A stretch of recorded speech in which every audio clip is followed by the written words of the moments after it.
Hello, and welcome to Crocheting with the Classics. Today we're going to be listening to a short story by H.G. Wells titled A Deal in Ostriches. Talking of the prices of birds, I've seen an ostrich that cost £300, said the taxidermist, recalling his youth of travel. £300. He looked at me over his spectacles. I've seen another that was refused at £4. No, he said, it wasn't any fancy points. They was just plain ostriches, a little off color, too, owing to dietary. And there wasn't any particular restriction of the demand, either. You'd have thought 5 ostriches would have ruled cheap on the East India man. But the point was, one of 'em had swallowed a diamond. The chap it got it off of was Sir Mohini Padishah, a tremendous swell. A Piccadilly swell, you might say, up to the neck of him. And then an ugly black head and a whopping turban with this diamond in it. And that blessed bird pecked suddenly and had it. And when the chap made a fuss, it realized it had done wrong, I suppose, and went and mixed itself with the others to preserve its incog. It all happened in a minute. I was among the first to arrive, and there was this heathen going over his gods, and 2 sailors, and the man who had charge of the birds laughing fit to split. It was a rummy way of losing a jewel, come to think of it. The man in charge hadn't been about just at the moment, so that he didn't know which bird it was. Clean lost, you see. I didn't feel half sorry, to tell you the truth. The beggar had been swaggering over his blessed diamond ever since he came aboard. A thing like that goes from stem to stern of a ship in no time. Everyone was talking about it. Padishah went below to hide his feelings. At dinner he pigged at a table by himself. Him and 2 other Hindus. The captain kind of jeered at him about it and got very excited. He turned round and talked into my ear. He would not buy the birds. He would have his diamond. He demanded his rights as a British subject. His diamond must be found. He was firm upon that. He would appeal to the House of Lords. The man in charge of the birds was one of those wooden-headed chaps you can't get a new idea into anyhow. He refused any proposal to interfere with the birds by the way of medicine. His instructions were to feed them so-and-so, and treat them so-and-so, and it was as much as his place was worth not to feed them so-and-so and treat them so-and-so. Padishah had wanted a stomach pump, though you can't do that to a bird, you know. This Padishah was full of bad law, like most of these blessed Bengalis, and talked of having a lien on the birds and so forth. But an old boy, who said his son was a London barrister, argued that what a bird swallowed became ipso facto part of the bird, and that Padishah's only remedy lay in an action for damages, and even then it might be possible to show contributory negligence. He hadn't any right-of-way about an ostrich that didn't belong to him. That upset Padishah extremely, the more so as most of us expressed an opinion that that was the reasonable view. There wasn't any lawyer aboard to settle the matter, so we all talked pretty free. And at last, after Aden, it appears that he came round to the general opinion and went privately to the man in charge and made an offer for all 5 ostriches. The next morning there was a fine shindy at breakfast.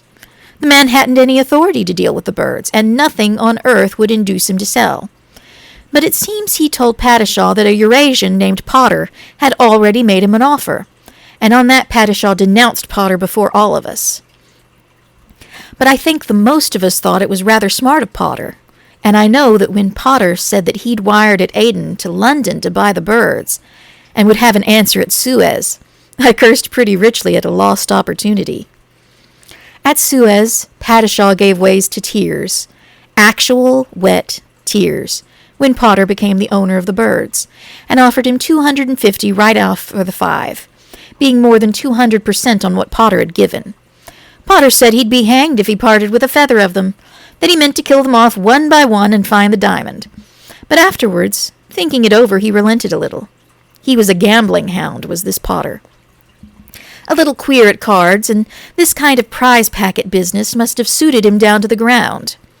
Anyway, he offered for a lark to sell the birds separately to separate people by auction at a starting price of £80 for a bird. But one of them, he said, he meant to keep for luck. You must understand this diamond was a valuable one. A little Jewish chap, a diamond merchant, who was with us, had put it at 3,000 or 4,000 when Patishaw had shown it to him. And this idea of an ostrich gamble caught on. Now it happened that I'd been having a few talks on general subjects with a man who looked after these ostriches, and quite incidentally he'd said that one of the birds was ailing, and he fancied it had indigestion. It had one feather in its tail almost all white, by which I knew it, and so when, the next day the auction started with it, I capped Patishaw's 85 by 90. I fancy I was a bit too sure and eager with my bid, and some of the others spotted the fact that I was in the know. And Patishaw went for that particular bird like an irresponsible lunatic. At last, the Jewish diamond merchant got it for 175 pounds, and Patishaw said 180 just after the hammer came down, so Potter declared. At any rate, the Jewish merchant secured it, and there and then he got a gun and shot it. Potter made a Hades of a fuss because he said it would injure the sale of the other 3.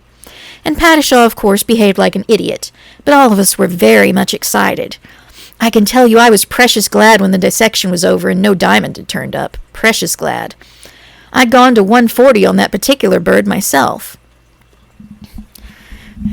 The little Jewish merchant was like most. He didn't make any great fuss over bad luck, but Potter declined to go on with the auction until it was understood that the goods could not be delivered until the sale was over.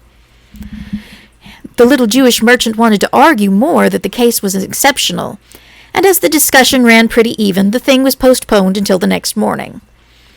We had a lively dinner table that evening, I can tell you, but in the end Potter got his way, since it would stand to reason that he would be safer if he stuck to all the birds, and that we owed him some consideration for his sportsmanlike behavior. And the old gentleman, whose son was a lawyer, said he'd been thinking the thing over, and that it was very doubtful if, when a bird had been opened and the diamond recovered, it ought not to be handed back to the proper owner. I remember I suggested it came under the laws of treasure trove, which was really the truth of the matter. There was a hot argument, and we settled it was certainly foolish to kill the bird on board the ship.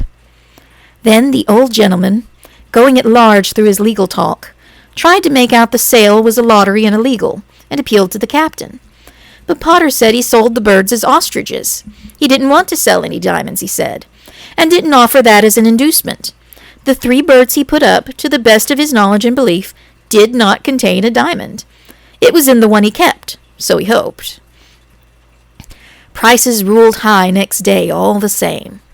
The fact that now there was a 4 chance instead of a 5, of course, caused a rise. The blessed birds averaged 227 pounds each, and oddly enough, this Patishaw didn't secure one of them. Not one. He made too much of a shindy. And when he ought to have been bidding, he was talking about liens, and besides, Potter was a bit down on him. One fell to a quiet little officer chap, another to the little Jewish merchant, and the third was syndicated by the engineers. And then Potter seemed suddenly sorry for having sold them, and said he'd flung away a clear 1,000 pounds, and that very likely he'd draw a blank and that he'd always been a fool. But when I went and had a bit of talk with him, with the idea of getting him to hedge on his last chance, I found he'd already sold the bird he'd reserved to a political chap that was on board, a chap who'd been studying Indian morals and social questions in his vacation. That last was the 300 pounds bird. Well, they landed 3 of the blessed creatures at Brindisi, though the old gentleman said it was a breach of the customs regulations, and Potter and Patishaw landed too. The Hindu seemed half mad as he saw his blessed diamond going this way and that, so to speak. He kept on saying he'd get an injunction. He had injunction on the brain, and giving his name and address to the chaps who'd bought the bird so that they'd know where to send the diamond.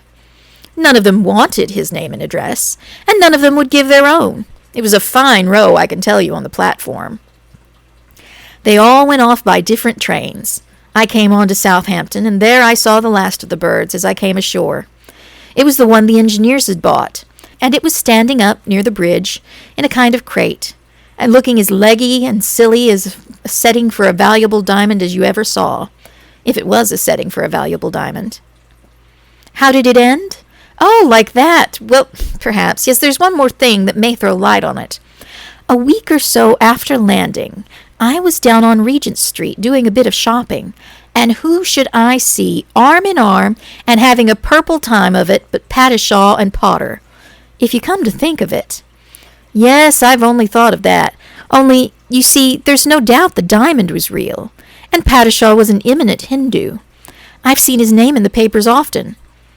But whether the bird swallowed the diamond certainly is another matter, as you say. Well, I hope you enjoyed that, and thank you for being with me today.